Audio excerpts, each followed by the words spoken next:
Y entonces la gente de Roquetas lo tachaban de loco. Decían que este hombre. Interviene de nuevo José López, colono. Se reían porque ellos no habían visto nunca la arena.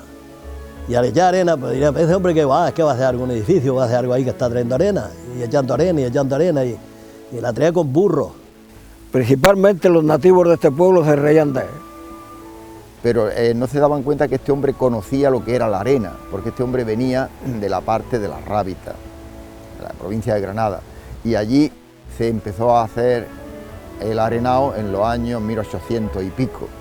El arenado se conoce desde muy antiguo, ya hay un tratado de agricultura de Ibn Luyún de 1248, pero en la horticultura moderna, pues desde el año 1880 en toda la costa de Granada, en la zona de la Rábita y el Pozuelo, perteneciente al municipio de Arguñol, pues ya se cultivaba con ese sistema de cultivo en arenado. Metía la arena con la burra por el día y luego por la noche la extendía, la pala. Pues imagínense, para hacer una capa en una extensión quizás de 2 o 3 mil metros por bancal que tenía, pues había que dar muchos viajes. Meses después pasamos por allí y ¿cuál fue nuestra sorpresa? Que vimos pimientos de 1 metro, habichuelas, así, todo. Aquello era un vergel, aquello había sido un milagro. Jamás se había producido ni una sola mata en aquel sitio, nunca en la vida. Aquello le decíamos el salao porque producía una cantidad de salitre que era tremenda.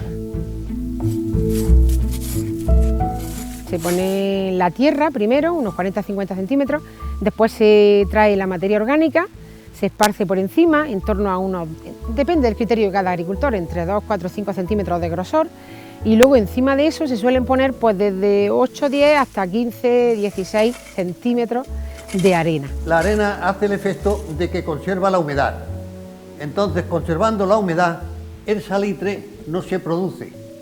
¿Por qué? Porque el salitre se produce a base de calor, del sol. Entonces ya la arena no deja que el salitre se produzca en la tierra. Y ya por todo el pueblo de aquí, por todos los que eran agricultores, pues arenaron todo. Cuando se vieron la cuenta de resultados, pues todo el mundo arenaron. Aquello fue una locura. Todos querían enarenar sus fincas. Las hortalizas brotaban como por arte de magia, gracias a un recurso que siempre tuvimos al alcance de la mano. Claro, en aquella época la arena estaba a 50 metros o a 100 metros de su finca y no había más que cargar el borrico, venga. Hasta el gobernador de Almería vino a reconocer el trabajo que mi marido estaba haciendo en la Romanilla. Vinieron los ingenieros de colonización y vieron el asunto. A partir de ahí ya, pues ellos ya intentaron a las parcelas que habían dado y que ya se estaban abandonando porque no producían, empezaron a meterle arena. La arena es lo fundamental, aquí sin arena no se hubiera hecho nada. Sin esto que trajo aquí como experiencia, pues este campo no sería nada de lo que es. Estaba seguro que iba a funcionar. Muy contento y muy orgulloso de lo que había hecho. Quizás lo hubiera traído otro después, no sé, ¿no? Pero el caso es que fue. Elena Juárez, viuda de Juan Sánchez, pasea por un invernadero con sus hijos. Le encantaba escribir poesía, era muy listo. Estudié hasta los 12 años, pero igual si estuviera en esta época sabe Dios, ¿no? Pues Juan Sánchez era un agricultor dentro de lo que cabe bastante culto, sí señor, y leía mucho. Tomates, pimiento y judía, pepinos, melones y sandía. De lo bueno, lo mejor. De las mejores hortalizas que nacieron bajo el sol de Andalucía, 50 años progresando sin cesar. Para gloria de este campo, el de Roquetas de Mar. Juan Sánchez Romero.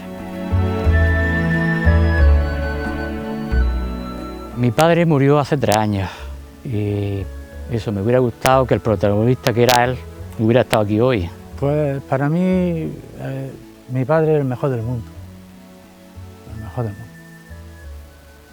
Lástima que aún no siga viviendo. Elena Juárez contempla sentada en un invernadero una fotografía suya y otra de su marido. su hijo Natalio continúa hablando de Juan Sánchez. Mi padre se fue con la pena esa, ¿no?, al otro mundo, digamos, porque vio que no se le reconoció los méritos que él había hecho, ¿no?, para él. Sí. No ha habido un señor tan importante como Juan Sánchez Romera haya hecho el favor al pueblo de Roquetas que le hizo con la arena. A continuación podemos ver la noticia en el periódico, donde reza lo siguiente: muere el Steve Jobs del campo.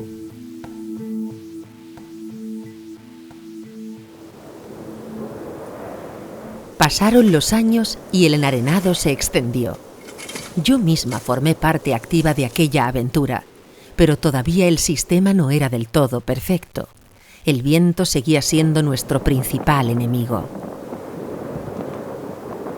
Pero ¿qué ocurre? Que en Almería hay viento y el sol es muy fuerte, y cuando las plantas de tomate y de pimientos crecían, el sol y el viento las machacaba. Lo que sí existía en la zona ya era los cortavientos, lo que se conoce como setos, a base de cañaveras que se recogían de las ramblas y servían de cortavientos. Y muchas veces nos levantábamos por la mañana y nos encontrábamos todos los setos de cañas partidos ahí en el suelo, y teníamos que empezar a levantar otra vez esos setos. Ha intervenido Gabriel Amat, alcalde de Roquetas de Mar.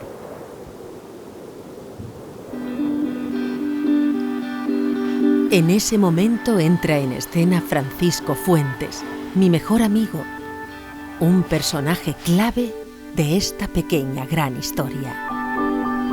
Conocido por todos como Paco el Piloto, fue primero capataz y más tarde propietario de una parcela muy especial, la número 24.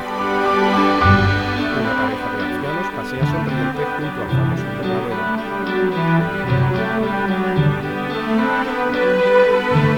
Estamos en la parcela de Paco el Piloto, que era mi padre. Paco el Piloto fue un hombre que tenía una parcela, un agricultor más, que tenía una parcela donde cultivaba como todo el mundo cultivaba, al aire libre y con las plantas sin protección ninguna. Mi padre era nativo de aquí de Roquetas, nacido y criado en Roquetas. Buscaron gente para llevar esta parcela, que era la parcela que tenía que enseñar a otros agricultores a una serie de cultivos nuevos que venían a la zona. En la parcela esta pasaron 5 por ella y ninguno la quiso. Entonces decidieron de ponerla de prueba. Ha hablado María Fuentes, hija de Paco el Piloto. Era, digamos, el desescombro de todas las otras parcelas era esta. Y entonces pues nadie la quería, y ella decidió que ya que estaba aquí, pues seguís con ella para adelante. Interviene Nicolás Manzano, concejal de Agricultura de Roquetas de Mar. En Andalucía todos sabemos que somos muy dados a los motes, le pusieron al propietario Piloto, llamado Paco Piloto, porque allí se hizo el experimento piloto. El piloto viene de ahí, porque ha escogido la parcela Piloto. Es decir, el apodo se lo pusieron ahí. A mi padre le llamaban de otra manera en Roquetas, le decían Paco el Viejo, por decir, es un apodo que tenía en Roquetas. Aunque era joven en ese momento, pero le decían Paco el Viejo.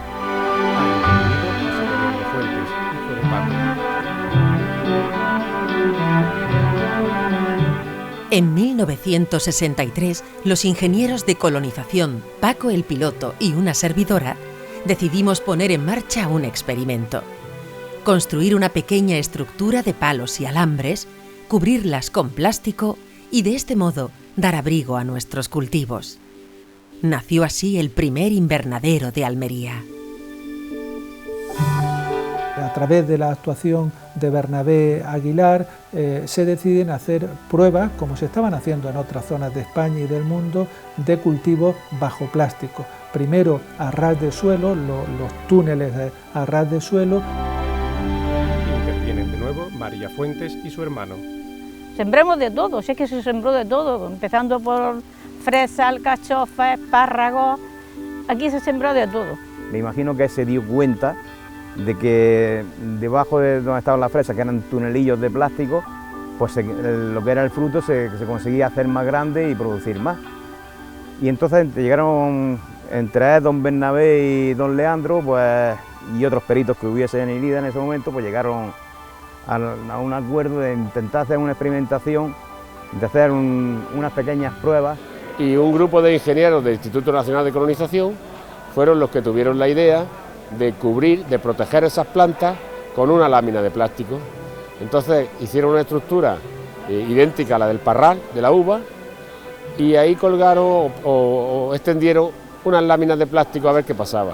Lo que hicieron fue traerse de la zona de Berja, se trajeron a los constructores de los parrales que se utilizaban para las uvas, con lo cual ese primer invernadero era un invernadero plano, bajito, muy bajito. Es una construcción totalmente artesanal, totalmente manual. Lo que se hace es empezar a fijar, hacer unos hoyos, lo primero que se hace para fijar unos bloques donde luego se ponen unos postes. Los postes bien distribuidos, con unos apoyos debajo, bien de cemento o piedras que le ponían, y luego ya se le ponía una primera capa de alambre, luego el plástico y luego otra capa de alambre para que no se bufara con el viento. Bernabé Aguilar, con el apoyo, con el trabajo de Paco Fuentes, el piloto, son las dos personas que realizan el primer ensayo y que recogen la primera cosecha atribuida a un invernadero en la provincia de Almería. Los invernaderos y el plástico ya eran viejos conocidos de los agricultores. En otras zonas de España ya se experimentaba desde hacía algún tiempo con cultivos en túneles de plástico. Y en Holanda, los invernaderos de cristal se utilizaban desde hacía más de un siglo. Pero para nuestra fortuna, ninguno de esos modelos funcionaba tan bien como el invernadero de plástico que se levantó en la parcela 24. Lo que ellos descubrieron es que gracias al plástico, si en la calle teníamos 6 o 7 grados, debajo de ese habitáculo podía haber 9 o 10. Esos 2, 3, 4 grados menos de mínima cada noche, añadido a que las plantas no estaban rotas, destrozadas por el viento, permitieron alargar las cosechas hasta los meses de invierno. Interviene de nuevo Manuel Gutiérrez, director de comunicación de Cajamar. Se vio que la inversión que se hubo que realizar para ese primer invernadero costó unas 35.000 pesetas y solamente la primera cosecha que dio ese primer invernadero de las dos que habitualmente se dan en el año, solo con la primera cosecha se ganó el doble. El modelo de Almería se puede trasvasar a muchos sitios. El modelo de Holanda es muy distinto. Aquello aquí a nosotros no nos vale, porque aquellos son invernaderos de cristal que aquí no los podríamos tener porque en ciertas ocasiones las plantas se quemarían porque hay mucha luz y además durante la época de invierno tienes que estar gastando fuel para calentarlo. Entre el sol que hace, el viento que tiene, pues supone que estos cultivos, o cultivos forzados al fin y al cabo, pues sean ambientalmente mucho más sostenibles que los holandeses, que necesitan meterle ventiladores, calefacción y un montón de cosas más. El vasto mar de plástico inunda el poniente almeriense dotándolo de un colorido especial. Durante mucho tiempo trabajé codo con Paco, el piloto. Ambos dimos lo mejor de nosotros. En todo ese tiempo siempre supe que era alguien especial. Paco era una bella persona. Si Juan Romero era bueno, este era mejor. Una bella persona. Yo lo califico, y ya modestia aparte, de que era una persona adelantada a nuestros tiempos, por decirlo de alguna manera. Era muy inteligente, era un hombre que era muy inteligente para todo, que venían los ingenieros y siempre estaban, Paco esto, y le pedían a él opiniones de todos. Sabía medir un invernadero, sabía hacerlo todo, escribir todo, con 10 días de escuela que tuvo. Él murió en el año 73, él no era consciente de lo que estaba empezando en ese momento. Te subes a la montaña y miras lo que hay y no te lo crees, es que es increíble. O sea, y él no quería nunca protagonismo, además es que no quería. María Fuentes y su hermano José Domingo se alejan de la parcela 24 paseando. Una foto retrospectiva muestra a Paco durante una comida, así como a diversas imágenes de los primitivos invernaderos.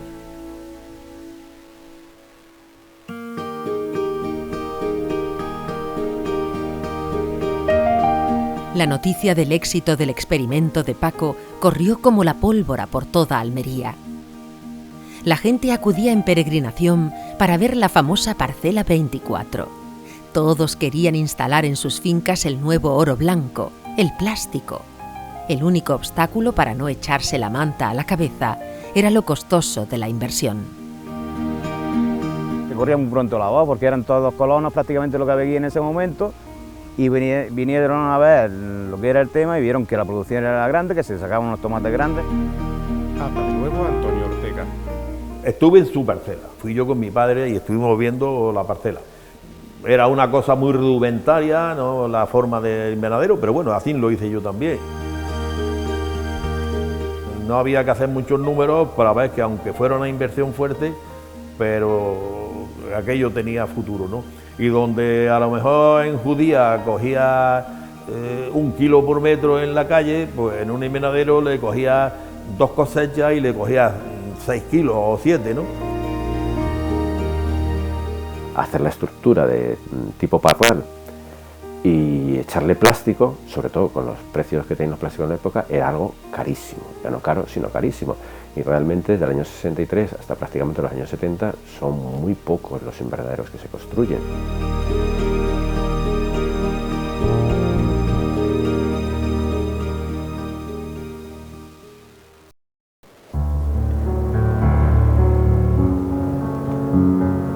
Todavía recuerdo con espanto aquel 19 de octubre de 1973. Durante 3 días estuvo lloviendo sin parar, hasta que una enorme riada anegó pueblos desde Murcia hasta Almería.